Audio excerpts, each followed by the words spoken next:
Alright, so I've been using Apple AirPods Pro for years, testing them in the lab, on flights to reduce cabin noise, and as some of my go-to active earplugs at concerts and in other noisy situations. So I have a fairly good handle on how these budget-friendly OTC hearing aids that are really just active earbuds, how they work in a wide range of situations. So naturally, I was excited when Apple announced their third generation of AirPods Pro, and with them come improvements such as the new acoustic design, upgraded active noise cancellation, and the new foam-infused ear tips. But overall, Apple claims you'll get a more refined listening experience, meaning clearer highs, deeper lows, and better comfort. But does this make them better hearing aids? Well, in this video, we're going to break that down into two big questions. First, how well do AirPods Pro 3 actually work as hearing aids? And secondly, are they meaningfully better than the previous generation or AirPods Pro 2? Now, after seemingly countless hours of testing, I found one specific setting that dramatically changes their performance as a hearing solution, taking them from just okay to wow, that's actually kind of impressive. And I'm excited to share that with you in just a few moments. But first, here are some quick product specs. They, of course, offer hands-free calling, up to 10-hour battery life using transparency with the hearing aid feature. And we'll talk about this too in just a few moments, as this is an improvement over the previous generation. There is customization with iOS and, to a more limited extent, Android devices. There is no telecoil, and they have an IP57 rating. All right, so let's jump in with a quick summary of all of my testing. AirPods Pro 3 received a hearing tracker score of 4.1 out of 5. Okay, let's pop open the box and see what's inside. All right, let's take a look. Right inside the box, we have our user documents. And then we have our AirPods Pro Gen 3 inside this little wrap. It's kind of goofy, but I imagine it keeps the lid shut. And here we can see the actual earbuds, and I'll show you these compared to AirPods Pro 2 in just a moment, but you can see the overall size and shape of the earpiece and ear tip. I'll talk about this a little bit more, but spoilers, it wasn't honestly my favorite. On the bottom, we do now have a USB-C port as opposed to the previous Thunderbolt port, which is nice. However, one change is they don't provide you a USB-C cable for charging. I guess that's a good example of shrinkflation. Here we have all those new foam tips. They are sized from extra, extra small to large, with medium being the default tip. Here we can see Apple AirPods Pro 3 versus the previous generation Apple AirPods Pro 2. I'll kind of leave it up to you to figure out which is which, as they do look so similar. Overall, I think the size, shape, feel is almost identical other than a few things like the reset button on the back. However, they do both have that traditional LED light on the front of the case, and you can see that here when I open the lid. Overall, the magnetic lock and feel of these cases are the same. And again, if you couldn't figure it out, this one in my left hand is the AirPods Pro 3, and then the one in my right hand is the previous generation AirPods Pro 2. Taking a closer look at the actual earpiece, again, this one in my left hand is the newer generation, the one in my right hand is the old generation. Overall, the size and shape is very similar. However, I did find these physical changes to impact the overall comfort I experienced. And it might not be what you think, so stick around, we'll talk about that in just a minute. All right, let's pause for a moment because, as many of you likely know, one of the biggest complaints with the previous AirPods Pro 2 was battery life.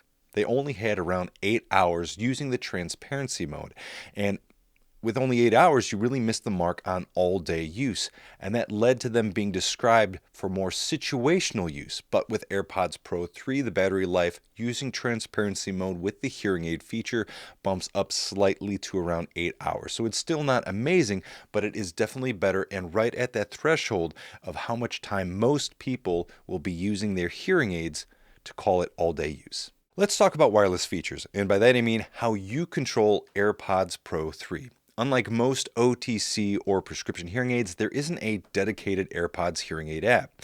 Everything lives inside your phone's native settings, and while that can be a strength, I also find the current implementation of those settings AirPods' biggest weakness. Apple nails the It just works experience for pairing.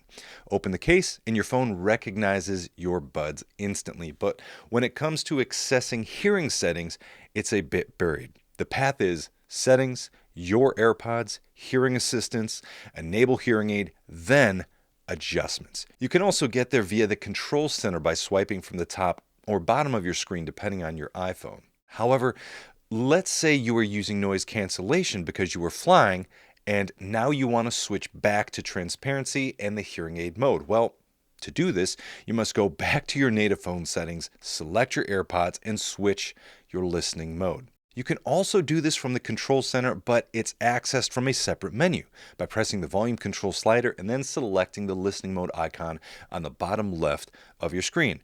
That's a lot, and it comes with a steep learning curve of setting navigation.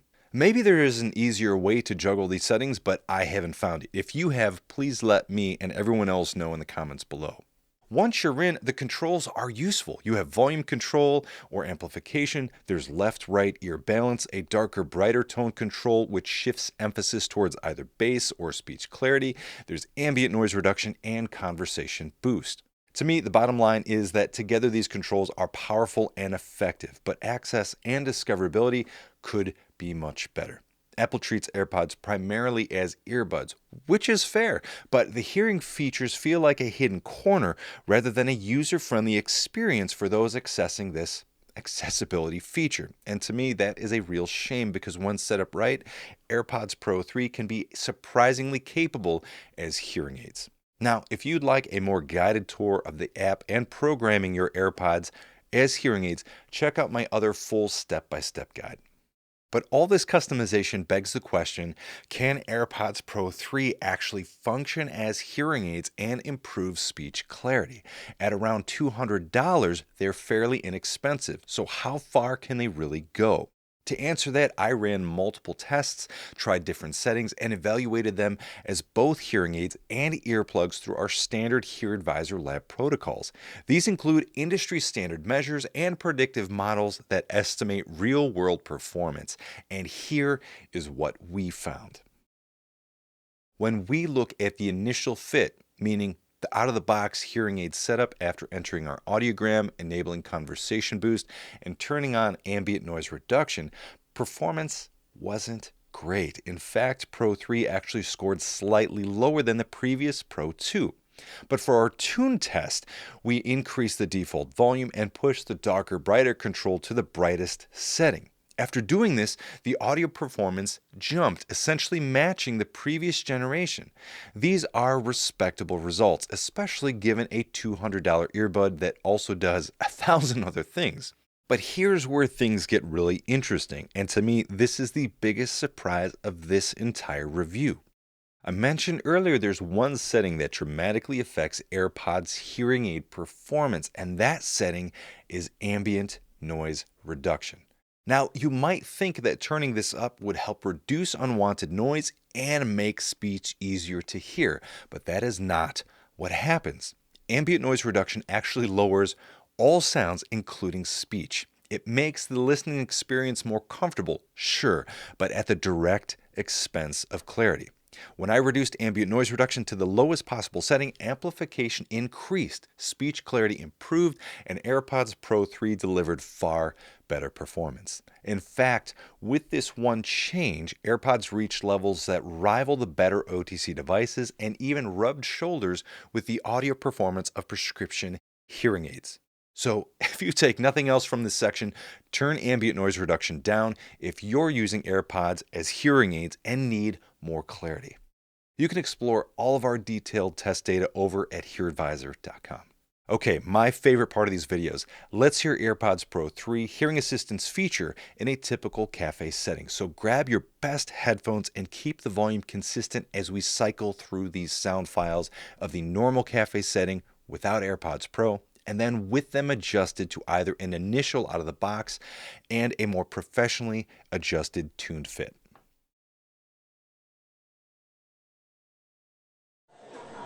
Did you hear the news last night? No, I must have missed it.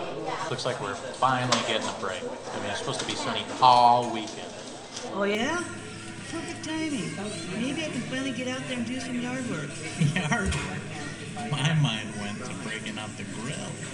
Well, that too. The lawn isn't going to cut itself, and the bushes have gotten a little crazy. I think that's the truth. I mean, I've been putting off staining the deck. This year, maybe a year. Trees, bushes, deck. We'll just have to dream about the grill and the huge ice cold cooler. Now let's hear the audio streaming quality. We'll start with the original, unprocessed music track.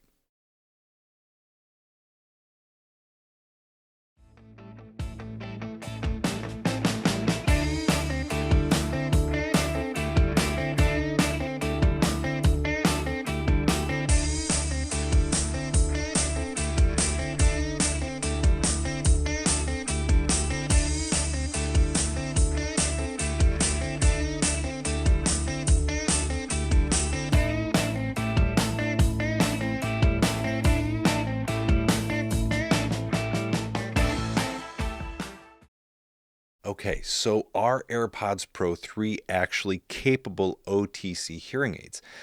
The answer to that is yes, they absolutely can be based on our testing. But getting them programmed correctly takes a bit of work. And as always, I want to remind you that hearing care providers can help you program OTC devices, including AirPods. You may need to call around to find a clinic willing to do it, but based on the performance gains you might get, like we saw today, it can definitely be worth your time. Okay, let's go over some pros. AirPods Pro 3 come with some impressive improvements, especially when tuned properly.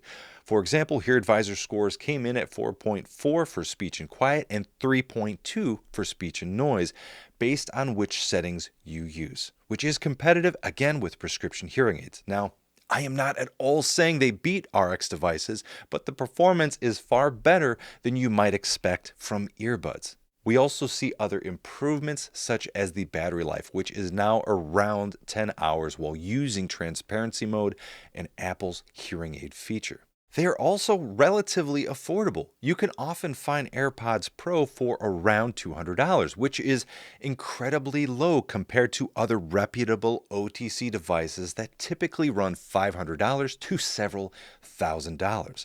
This paired with their audio performance really highlights their value. Outside of that, AirPods offer features like active noise cancellation, active occlusion compensation, spatial audio, exceptional audio streaming quality, integrated health features, and more. Some of these features are non-existent in the prescription hearing aid world.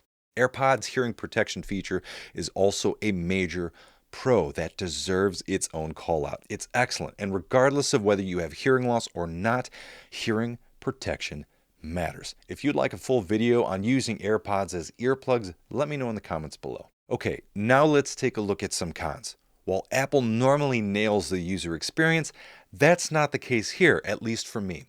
Accessing hearing-related settings requires digging through menus, and some controls are split across different screens. For a product millions of people rely on daily, this could be more intuitive, and I'm not sure why we haven't seen a better solution here, given Apple's innovative push into hearing aids. This is my biggest gripe with transparency mode and Apple's hearing assistance feature. Additionally, I personally found Pro 3 less comfortable than the previous generation. Whether due to the new shape or the foam-infused ear tips, retention just wasn't there, and I frequently had to reseat them in my ears. This also led to mild discomfort during longer uses, such as while flying. Now, I would normally say maybe it's just my ears, but others have honestly reported similar issues online, with some even referring to this trend as Bloodgate, as they've noted blood from AirPods causing abrasions in their ear canals. Yikes. Now, I didn't experience anything that severe, but it is worth mentioning. However, without a lengthy discussion, our measurements found that the new tips do provide more sound reduction when worn properly. That is definitely one plus. Okay, one last aspect of AirPods, and that is that obviously they look like earbuds. Unfortunately, that can carry some social baggage. People may assume that you are listening to music or multitasking, and I see this all the time in my own classrooms. There's simply no way to know whether someone is using them as hearing aids or as earbuds. And this can lead to misunderstandings, and it can directly contradict their use as hearing aids designed to improve accessibility and bridge communication gaps. But that's it for today's video. Thank you so much for watching, and as always, let me know your questions in the comments below. I hope to see you in the next one.